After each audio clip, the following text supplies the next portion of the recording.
일반 재판은 아니잖아요. 우리가 잘 모르는 A씨라는 재판이면 저는 과감하게 얘기합니다. 이게 파기환송이 안 되면 뭐가 파기환송이 되나요? 라고 얘기하겠는데 솔직히 저도 약간은 반신반의를 하고 있습니다. 반반인 것 같아요. 이게 상고 기각될 수도 있다고 보여요. 대법원 입장에서도 어떤 유력한 대선 후보에 대해서 본인들이 파기환송을 해준다는 것은 굉장히 정치적으로 해석될 수밖에 없다는 걸 충분히 알고 있거든요.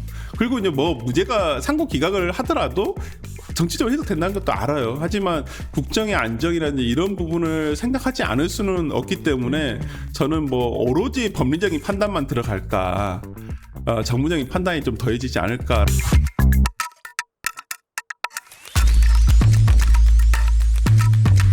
지금 뭐 대권을 위한 특급 열차가 마구 달리고 있고 거기는 축제 분위기인데 거의 다 된 것처럼 그렇죠. 가려고 하고 이 대권이라는 트로피가 보이려고 하는 이 상황인데 살짝 지금 브레이크가 중요한 브레이크로 작용할 것이 공직선거법 위반에 대한 대법원 판결 거잖아요. 상고심이 남아 있습니다. 근데 대법원이 굉장히 이례적인 속도전을 이렇게 진행되는 거 본 적이 없잖아요. 이례적인 건 사실이죠. 네. 그건 맞고 이제까지 정말 뭐 수십 년간 법조 생활을 했던 분들도 이런 경우는 처음 봤을 거예요. 뭐 당연히 저희도 처음이고요. 근데 저는 이게 바람직한 방향이라고 봅니다. 어찌됐든 간에 결론은 누구도 알 수가 없는 것이고요. 어떤 결론이 나더라도 그걸 부인할 사람은 저는 없다고 봅니다. 그렇지만은 대선 전에, 특히나 후보 등록 전에, 특히나 이 피선거권과 관련한 범죄잖아요. 공직선거법이. 그렇기 때문에 저는 대법원에서 결론을 내주는 게 맞다라고 생각을 하고요. 기든 아니든. 네, 이 속도 자체는 맞다라고 봅니다. 이게 속도 자체는 굉장히 정확하다라고 생각을 하고 잘했다라고 저는 얘기를 하고 싶어요. 그러니까 뭐 상고 기각이 되든 파기환송이 되든 뭐가 되든 간에 어쨌든 결론을 내주는 게 유권자들의 어떤 선택권을 방해하면 안 되잖아요. 저번 시간에도 말씀드렸다시피 대법원이 그걸 예를 들어서 그냥 지고만 있고 계속 뭐 길도 안 잡고 선고도 안 하고 그렇다고 한다는 것은 오히려 대법원이 숨는 거거든요. 권력 밑으로 눈치 보면서. 저는 그렇지 않고 오히려 대법원에서 지금 이것과 관련해가지고 심의를 하고 있고, 그 다음에 곧 선고가 있을 것 같아요. 제 생각에는 우리가 등록일이 5월 10일이니까 저는 그 전에 내주는 게 맞지 않냐라는 생각을 하거든요. 네, 뭐 어떤 이유가 됐든 뭐 대법관들이 12명이나 되니까 그 12명이 판단을 해주면 뭐 저는 그 결론에는 따라야 된다고 봅니다. 네. 나는 이런 질문하기 싫은데 저 의뢰인들도 어떻게 될 것 같아요. 어떻게 될 것 같아요? 너무 싫거든요. 몰라요 저도 하는데 저 어떻게 여쭤보겠습니까? 근데 이게 일반 재판은 아니잖아요. 우리가 잘 모르는 A씨라는 재판이면 뭐 저는 과감하게 얘기합니다. 이게 파기환송이 안 되면 뭐가 파기환송이 되나요? 라고 얘기하겠는데 이게 안 되면 뭐가 되겠느냐. 근데 솔직히 저도 약간은 반신반의를 하고 있습니다. 반반인 것 같아요. 이게 상고 기각될 수도 있다고 보여요. 대법원 입장에서도 어떤 유력한 대선 후보에 대해서 본인들이 예를 들어 파기환송을 해준다는 것은 굉장히 정치적으로 해석될 수밖에 없다는 걸 충분히 알고 있거든요. 그리고 이제 뭐 무죄가 상고 기각을 하더라도 정치적으로 해석된다는 것도 알아요. 하지만 국정의 안정이라든지 이런 부분을 생각하지 않을 수는 없기 때문에 저는 뭐 오로지 법리적인 판단만 들어갈까, 정무적인 판단이 좀 더해지지 않을까라는 생각이 들어서 저도 뭐 확실하게 결론을 말할 수는 없어요. 그냥 둘 다 가능하다. 충분히 가능하고 어떤 결론이 나더라도 따라야죠. 네, 대법관에 대해서 우리가 헌법재판관에 대한 비판을 해서는 안 된다고 보거든요. 잠깐 재미있는 말씀이신데 그럼 무명인이라면 이 사람이 무명인 A씨라면 이것은 당연히 상고 기각될 죄송합니다. 파기환송될 사안이다. 저는 그렇게 봐요. 네. 그러나 무명인 A씨가 아니라 이재명 대표인 이상 정무적 판단이 들어갈 수밖에 없어서 둘 다 가능하다. 그러니까 그러면 안 되는데 저는 그게 바람직하다고 생각하지는 않거든요. 왜 정부적인 판단을 합니까? 법관이 정치인도 아닌데. 그럼에도 불구하고 우리나라 대법원이라는 헌법기관의 구성원들이 대법관들이 과연 정부적인 판단을 안 할까? 이제까지 여러 판례들을 보더라도. 그렇기 때문에 저는 그러한 부분에 있어서는 조금 우려스럽긴 하지만은 안 될 수는 없겠다. 근데 저는 좀 법리적인 판단만 해줬으면 좋겠다. 모르겠습니다. 뭐 이게 제가 생각하는 법리가 100% 순수하게 맞다는 것은 아니니까요. 뭐 고등법원에서도 뭐 고민해서 내린 판결이니까 그것도 법관이 내린 판결이니까요. 뭐 거기에 대해서 이견이 있겠지만은 꼭 그게 뭐 옳다 그르다는 어떤 판단의 가부의 문제는 아니거든요. 그러니까 그게 제가 이상한데라고 생각을 하겠지만은 그게 틀려. 그렇기 때문에 넌 나빠. 이 개념은 아니거든요. 그렇기 때문에 이번에 대법원에서 어떤 결정이 나더라도 뭐 승복하고 가야죠. 뭐 어떻게 하겠습니까? 그렇죠. 뭐 그다음 할 수 있는 방법은. 그런데 대법원이 만일 상고 기각을 하게 된다면 뭐 우리가 예상되는 판결문의 판결문 내용은 뻔하단 말이에요. 뭐 문제 없다. 그런데 만약에 파기 환송을 하게 된다면은 가장 문제될 부분으로 어떤 부분을 꼽고 싶으세요? 저는 이 사건 자체가 가지고 있는 게 두 가지 쟁점이잖아요. 하나는 김문기 씨 부분과 하나는 백현동 관련한 부분이란 말이에요. 김문기 씨 부분은 저도 조금 의문은 있었어요. 뭐 그 부분까지는 의사 표현이냐? 뭐 무죄가 될 수도 있죠. 본인의 기억의 문제라고 충분히 볼 수도 있는 부분이 있으니까.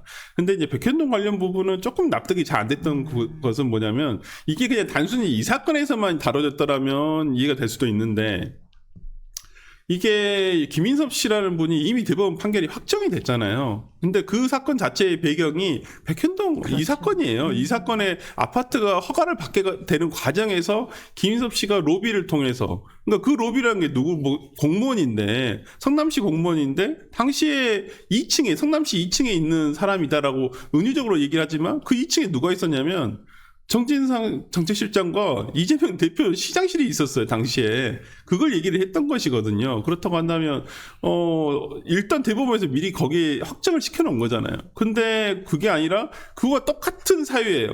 내가 허가를 해준 것은 이재명 대표는 당시에 자기가 성남시장으로서 국토부에 협박이 있었기 때문에 해준 거다. 근데 이미 확정된 사건은 김인섭 씨가 로비 통해서 된 거거든요. 이 사실관계가 이게 뭐가 안 맞잖아요. 이게 딱 맞아야 정상인데 그렇다고 한다면 이 부분을 어떻게 판단할 것인가? 저는 그 부분과 관련해서 이제 고등법원에서는 항소심에서는 이거 그냥 단순한 의견 표명이다라고는 했지만은 그건 이제 잘게 분해를 해서 한 것이고 저는 개인적으로 이러한 부분에 있어서는 정치인의 발언이잖아요. 그렇다고 한다면 어떤 처음과 끝의 말의 처음과 끝을 봐야 될 것이고, 그 다음에 이 사람이 이런 말을 하게 된 배경을 또, 감안을 해가지고 판결을 해야 되는 거 아닌가라는 생각이 든다고 한다면, 그러니까, 예를 들어서 김인섭 씨가 거짓말을 하든지, 이재명 대표가 거짓말을 한 거라고 저는 생각이 드는데, 일단, 김인섭 씨는 어떤 로비를 하지 않았다는 부분이 대법원에서 확정 판결로서, 넌 로비를 해서 된 것이다 라고 이미 확정이 된 것이기 때문에 이 부분을 대법원에서 어떻게 볼까 저는 한번 좀 그 부분이 제일 궁금하긴 합니다. 상고이유서의 검찰의 글을 잘 좀 섞기를 바래요. 조금 항소 부분을 보면은 약간 좀 뭐 허술하게 쓴 부분들이 있더라고요.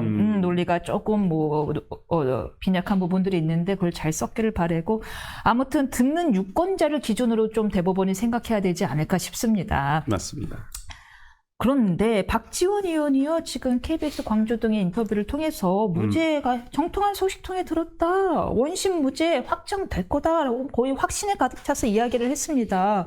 근데 박지원 의원이 누군가요? 전직 국정원장 출신이에요. 이분이 이야기를 하니까 이거 근거 없이 하는 얘기는 아닌 것 같은다는 생각도 들거든요. 이게 저는 이 고도의 정치적인 술수라고 보는데 술수다. 여기냐면 박지원 의원이 잘하시는 게 있어요. 먼저 터트려 놓는 거예요. 분위기를 만드는 거예요. 그러니까 지금 박지원 의원이 얘기를 3주 전에 자기가 누군가 정통한 소식으로부터 이렇게 들었다라고 하는데 그러면 밝히면 되잖아요. 물론 못 밝히겠죠. 이 부분을. 밝히시기는 어렵겠지만은 저는 모르겠습니다. 대법원에서 대법관 또는 대법원 연구관이라는 분들이 이 부분과 관련해서 3주 전에 이미 이게 문제도 안 됐었고요. 시기적으로 맞지가 않고 그러니까 이 박지원 의원이 잘하는 게 미리 얘기가 자기를 터뜨려 버리는 거예요. 그래서 이걸 분위기를 만들어 놓으면 법원에서 이걸 벗어나기 어려울 것이다. 이렇게 얘기를 하는데 여론부터 형성해 놓자. 그럼요. 불부터 지펴 놓자. 네, 저는 그래서 이거 굉장히 부적절한 사법부에 대한 압박이거든요. 본인은 그걸 아마 본인이 이제까지 정치 경력으로 쌓아온 수라고 생각할 거예요. 본인이 이렇게 얘기도 확인이 안 되잖아요. 확인이 안 되니까 누군가 뭐 명예훼손을 걸 수도 없고 그런데 법원으로서는 이걸 듣는 법원으로서는 저희가 대법관이면 굉장히 기분 나쁠 것 같은데 우리의 권한 침해다. 그럼요. 누군가가 그렇게 들었다고? 그러면 저는 오히려 기분이 더 나쁠 것 같긴 한데 어찌됐든 간에 이게 압박이 될 수는 있거든요. 사법부에 대해서. 압박이 될 수 있지만 말씀 듣다 보니 악수도 될 수 있어요. 악수도 국민에 될수 대해서도 있죠. 이재명 대표에 대한 가장 약점이 다 휘둘 것 같다인 건데 삼권 분립이 삼권 통합 성장과 통합이 그 통합은 아니에요. 삼권 통합이 될 것 같다는 우려가 있는데 야 사법부까지도 벌써 그렇죠. 작업 들어가 이런 네. 생각이 들 것 네. 같은데 그거랑 별개로 저는 항상 박지원 의원이 나올 때마다 의문인 게 우리 옛날에 그 MB 때요. 네. 아프간 피랍 사건 때 네. 그 샘박교회였나요? 그 피랍 사건이 있었을 때 김만복 전 국정원장이 공항에서 얼굴을 선글라스 친 채 나왔다는 이유로 굉장히 국민적 비판을 받았단 말이에요. 네. 국정원장이 외신에 얼굴을 드러내냐? 일그 스파이가 어떻게 얼굴을 드러낼 수가 있느냐? 막 그래서 결국에는 뭐 어마어마하게 뭐 비판을 받았는데 박지원 의원은 전직 국정원장이 왜 이렇게 얼굴을 공개하시죠? 모르겠어요. 그러니까 본인은 원래 정치인 출신이다. 그래서 그런지는 모르겠는데 이해가 안 가요. 국정원에서도 어떤 일을 했는가에 대해서는 물론 알려진 바는 없죠. 네. 본인이 근데 스스로 국정원장 사직서 내고 아마 일주일 뒤부터인가 방송 활동하셨어요. 제가 알기로는 바로 방송 활동을 하셨거든요. 근데 그 관련해가지고 당시에 이제 문제가 됐던 게 서해 피납 사건, 그 서해 공무원 그 사건과도 지금 관련해서 재판을 받으시고 계시고, 그 다음에, 이런 부분들이 문제가 있는데, 그래서 방송에서 언급은 직접적으로 안 하시고 있지만은, 본인이 그 정치인으로서 어떤 숨길 수 없는 뭔가 있으신 것 같아요. 저는 개인적으로 이제는 그만 하시는 게 맞다고 생각을 하는데, 이제는 그만 그리고 보여주고 있는 것들이 대부분 여론전에 선봉에 서 계시는 거예요. 본인이 진짜 그럴 일인가. 어찌 보면 DJ의 비서실장, 대변인부터 시작해서 비서실장으로 해서 지금까지 거의 8선 의원이시잖아요. 국회의장을 넘어섰는데 그렇다고 한다면 이 여론전에 앞장서실 일은 아니다라는 생각이 들고 오히려 개헌이라든지 어떤 정치적으로 굵직굵직한 부분에 있어서 큰 틀을 제시하고 그걸 끌고 가신다고 한다면 오히려 더 많은 칭찬과 정말 이 정치인이 우리에게 이런 그래도 그 관록 있는 정치인이 필요하다라는 평가를 들을 텐데 저는 박지원 하신 얘기 솔직히 언제부턴가는 그냥 잡담 수준 이상도 이하도 아니에요. 신뢰성이 하나도 없어요. 박지원 의원이 이 얘기 들으면 되게 아플 것 같아요. 지금 아픈 이야기를 해주셨어요. 이런 짜잘한 술수 부리지 마시고 큰일 하셔라. 그러니까요. 나오셔가지고 그냥 진영에 도움되는 이재명 대표에 도움되는 얘기 그냥 하시는데 지금 유튜버 같으세요. 네, 그래서 솔직히 그렇게 언제부턴가 이분의 발언의 어떤 무게감이 너무 많이 떨어져가지고 저도 그렇게 그냥 보통 이렇게 기사 제목만 보고 가지 내용도 잘 보지는 않거든요. 그래서 그러니까 정치를 그래도 평론을 하고 매일 뉴스를 보는 저조차도 그렇게 되는데 모르겠습니다. 일반 국민들이나 지지자들은 좋아하실 수도 있겠지만은 좀 더 큰 역할을 해주셨으면 좋겠다라는 생각을 합니다.